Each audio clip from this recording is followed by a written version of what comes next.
I'm Charlie Bright from Gold Derby, and today we are speaking with Jake Castorena, the animation director of the new X-Men '97 on Disney Plus. First question I wanted to ask you is, were you a fan of the original Fox animated show? And if so, what did it mean to you growing up? One, absolutely, yes. Uh, I think if you're of a certain generation, there were two, pivotal animated series that you had growing up, and X-Men animated series was definitely one of them. For me, it wasn't even the initial broadcast that got me into the show. It was the Pizza Hut combo deal that they had back in the day, where they had Night of the Sentinels 1 and 2 on VHS. So that was my introduction to the show, was watching Morph die over and over on repeat. But and little did I know how much I was going to actually learn, from the show, growing up and looking back now. But yeah, it's pivotal. Like, I had the figures growing up. It's what introduced me to the books, to the characters. I went sort of backwards ish as far as the books. Like, after the X-Men animated series, I actually got turned on to the Cockrum run, giant size X-Men stuff.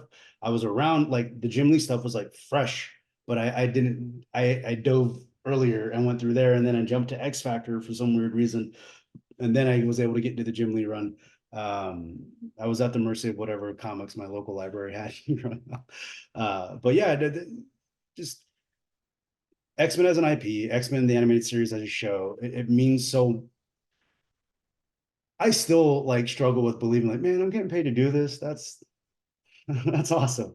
And it means even more now because, to be quite frank, there's a legacy on it now. We have our names on it. This is out there. It's there. It's in the ethos. It's for the people to have and hope, ideally enjoy, albeit crying. So it means a lot, man, and it means more and more, honestly, every day. And the further I work on this show and the IP, it just grows. Oh, you said there were two formidable animated series, one of them being X-Men. What's the second one? Batman animated series. Okay, yeah, no, not I'll go on that one. For For, me, it for was westernized, and for let me be more exact. For westernized, Americanized animation, there were two very, because then we get into anime topic. That's a whole nother oh interview. yeah, no, that's a That's whole a other. whole other conversation. But as far as westernized, animation goes, there were two pivotal ones. If you grew up of a certain generation, Batman the animated series and X-Men the animated series. Both were doing unprecedented things at the time they were doing them, and both had very different ways of being able to accomplish them. Definitely. What sparked the idea for bringing back this version of X-Men to television? Uh, Honestly, that question, that is a question that goes well beyond my pay grade, and that was decided well before I was brought on board. Thank goodness. But yeah, like, that comes down to what Marvel was looking for, finding, a writer in Bodemeo, someone to carry the vision that they are looking for the show. But as far as how I see it and what I've experienced, and from my side of things, there's a reason why we're bringing the '90s show back. The original show, '92, while it was, in the wrapping of a Saturday morning cartoon, right? Good Saturday morning cereal with your cool characters. It didn't shy away from the themes and the allegory that X-Men stands for, right? Prejudice. It had to fit within that Saturday morning block, but it didn't hesitate to educate you on stuff, right? Especially it being an IP that it landed on. And so the themes and the allegories that were present in the '90s, for better and for worse, they're still relevant to today. They're still relevant to today. And what I feel as a creative and as someone who is a fan of this stuff too, it's a bleak reminder.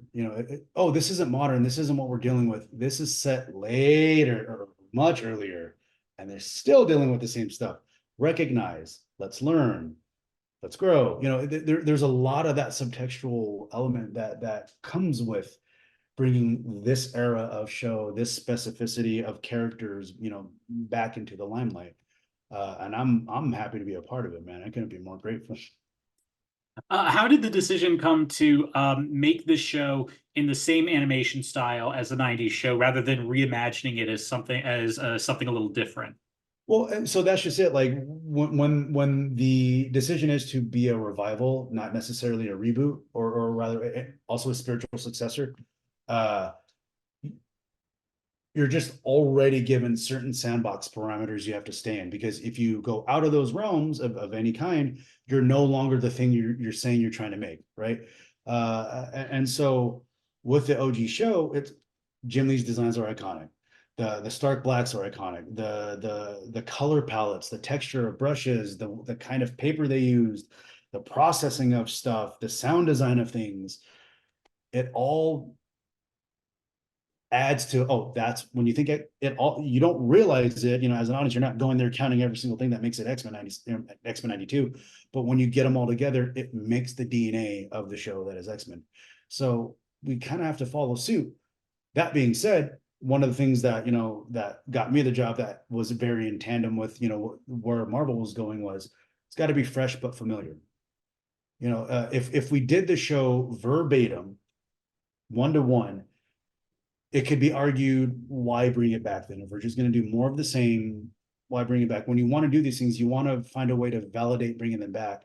And ideally, the best way to do it is you do it with story, story over everything, which I feel, obviously we do, because that was mandated. You know, it was, don't fuck it up and use the main theme. Yeah, make it good. Use the main theme. Um, uh, so one of the other things I find really distinctive about this about the series is the music. I think is incredible for it, and I'm Absolutely. curious as to how important was the music of the Newton brothers to getting the right feel for the series. 2 words, damn important. Damn important. And another 2 words in relation to the Newton brothers, or three, they're damn good. They're damn good. And just huge shout out to music department in general. They have a team that helps make it work. But the Newtons, man, talk about people that understood the assignment from day one. They, not only are they damn good at what they do, but they're gracious as far as what they offer, what they give, what they put into the work, but also how they take and receive notes. It's, they can come in, anybody can come in. We know we're good. We're not going to take notes. Take what you want. It's, how can we do better? We're like, what? We're like, how can we improve this? How can we make this hit harder? It's kind of great. No, give us notes.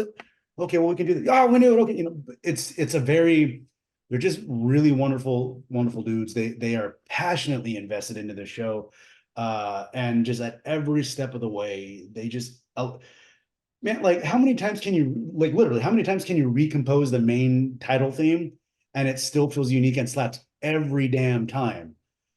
The, my favorite composition that they did of the main theme is in episode 10, an all choir version of the theme. Uh, Really, yeah, that's my favorite. When everybody's trying to stop asteroid M from impacting the Earth, I implore you, go back and listen to the score.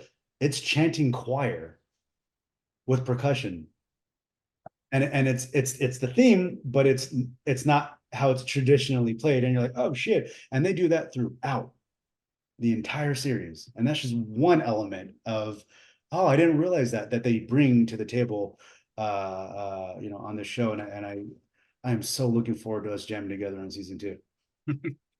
Um, it's so interesting. We were talking about how there's so much that reminds you of it. When I started watching it, I almost felt like I was back in my home in Fairfax, Virginia, seeing it, because I wasn't a big X-Men fan, but I would see the show and the show would be on in my house, and so I would see it, and it just brought me right back there. Like Mhm. I could almost like the smells were there as well. It was so Yeah, crazy. And I think one of the central things about this also is the fact that you have so many of the original cast either yeah, voicing their original characters or voicing different characters. right. And what I'm curious about is, was it a tough process to get the voice actors from 30 years ago to return to these characters and to this material?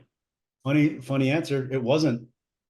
The minute we said, "Hey, do you guys want to jump in the sandbox and play?" It was yes. We didn't even get to finish the question. It was, but and then it just became a matter of cool, who can still play what, who can do, it just became a matter of just putting the pieces in the right spots.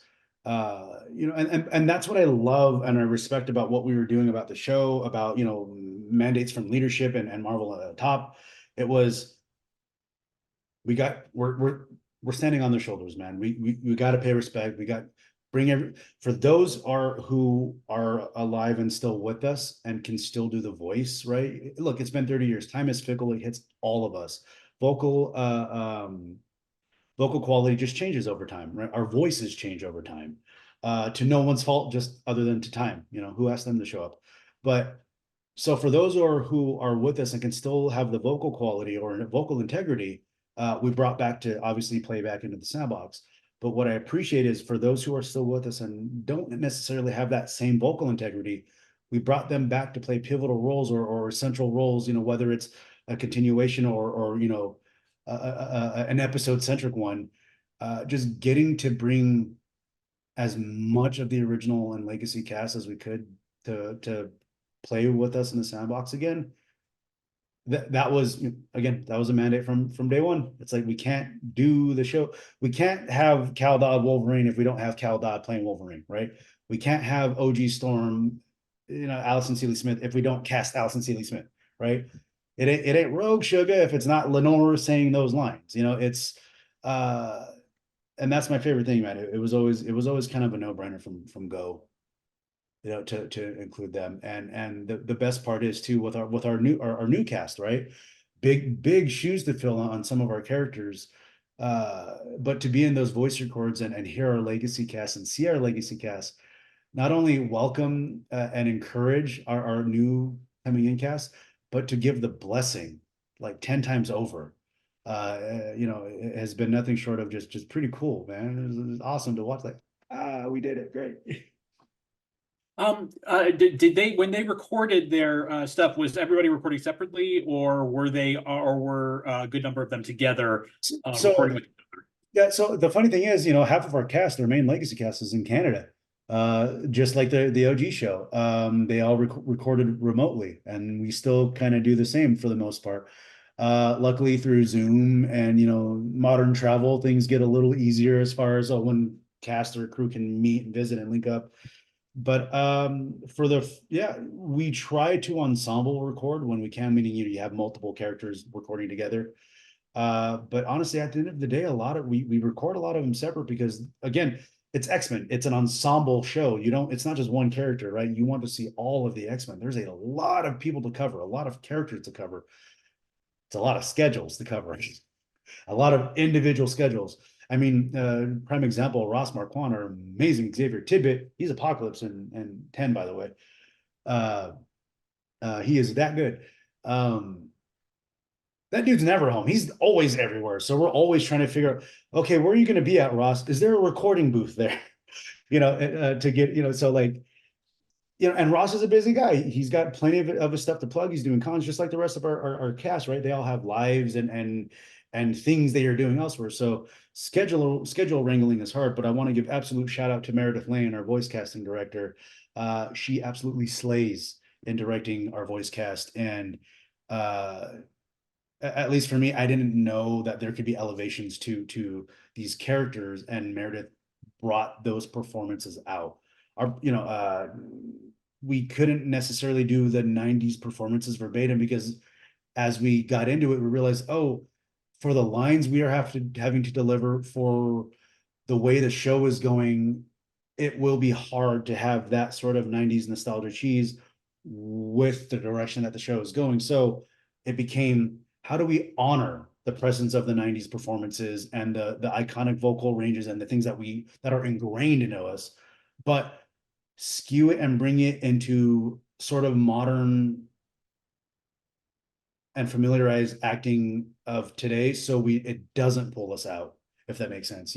It's the equivalent of, okay, we have a real accent. Okay, that's real, but it sounds fake to most people. Okay, so where do we find the proper, without making the accent disappear, without keeping justice for that element? but how do we make it a palatable thing and understandable thing so the audience isn't just focusing on, oh, is that real or is that fake? But rather they're taking in the story that we were trying to tell. So I kind of equate it to that. If it should just be known that Meredith did a lot of amazing work with our voice cast to get these amazing performances that we get. I mean, look, man, we had AJ for 2 minutes. We get Gambit for 2 minutes in season one, but he made an impact, you know. Yeah. So, just the last question I have is, the show has been picked up for I think 2 more seasons. That I know that the second season is definitely, you know, in the middle, and I'm just curious, is there any direction you'd like to see the show or these characters go in future seasons? One, absolutely yes. Two, we're doing that in season two already. Yeah, we've been well underway on season two. It was to the point where we were getting so overlapped. I mean, it's my job to handle a lot of, you know, lead and work with a lot of post and team, but I'm in the post world. Our episodic directors, Emmett and Chase, are handling the pre-production world in season two. So I'm in season one post world, they're in season two post world, and we're literally going on trains in tandem at the same time. So now that season one is done, it's great. I can properly help and focus you know, on season two. But yeah, man, I'm stoked. I'm really stoked for where we're taking season two. We're working on season finale now. That's how far we've made it so far. Y'all are ready. Y'all are ready. Well, Jake, thanks so much for joining us. We wish you all the best, and to all of our viewers, please like, share, and subscribe this video, and don't forget to go to goldderby.com to make your Emmy predictions in advance of the nominations coming out in mid-July. Thanks so much. Thanks, man. Appreciate you.